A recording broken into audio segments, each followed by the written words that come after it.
support me and support this candidacy. I think that we've kind of turned the corner in this campaign that, you know, we're hitting the polls, and I think tonight was very important that we put our positions forward and also showed that, you know, opponents may be eloquent speakers, but they basically don't say anything. And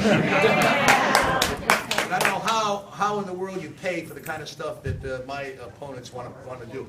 One wants to make the city Detroit, another one wants to make it Baltimore and Cincinnati. I love Providence, and we're Providence. We can rebuild ourselves and make this the greatest city in the world.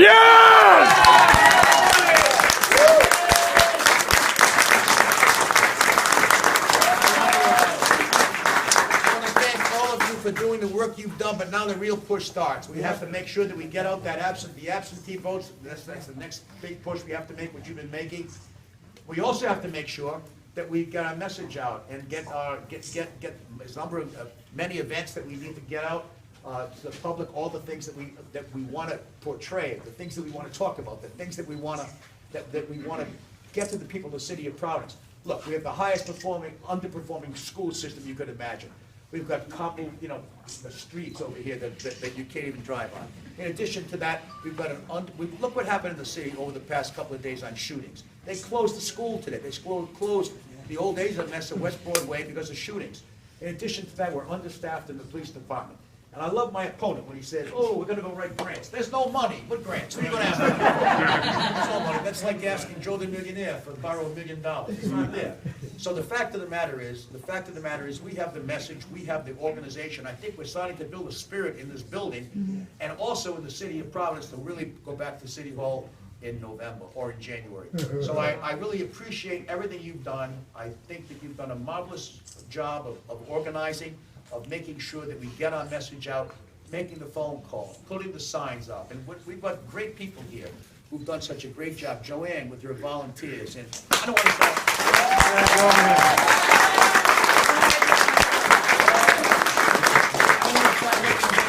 Who's our campaign manager? Charlie. I don't know what Charlie is tonight. Charlie's probably... He's still working.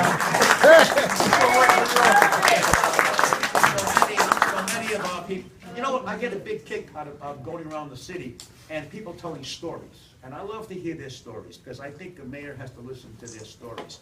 But I also, you know, about the city and about, you know, people who wonder about their kid being on a bus all day going to school, back and forth, teachers who can't really teach because their arms or they're handcuffed. I hear stories about people who can't get jobs, about undergraduates or graduates from schools who can't get jobs. All this stuff makes a difference. People feel unsafe.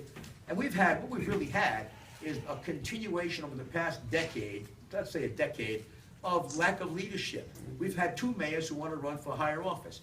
I'm not running for higher office. I want to be mayor as long as I can be. And I don't want to go anywhere else. But I was really buoyed by the fact that, think about it, the people who fight the fires every day and take you out of a burning building, the firefighters, they endorsed us. Number two, the police officers who fight crime every single day, they endorsed us. We're supported by those people. We're supported by teachers who teach our kids every single day, and the school clerks who make the system run. And of course, the Teamsters who run the hospitals in the city of Providence, and pretty much a part of that whole staff that does that. And they drive the school buses, and they run the housing authority. They're not running, but they work there. And I think of the other endorsements, the 1033, the workers who work every single day to make this city work. They all endorsed me. You know who endorsed my main candidate was? The millionaires on the east side who want to prevent me from being mayor because I'm on the side of the worker and on the side of the people on this side of the city, not on the side of those people up there. Not all of them. Who are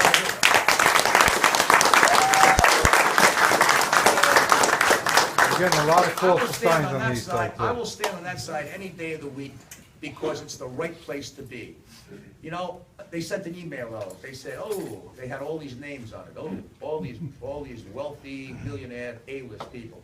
And they said, we have to stop Buddy Cianci because he could win. He's putting a good campaign on it. We don't want that. So we're going to go into his morality. We're going to go into what kind of guy he is. We're going to go into all his problems. I said tonight, look, I've made mistakes in life. There's no question about that. I've done that.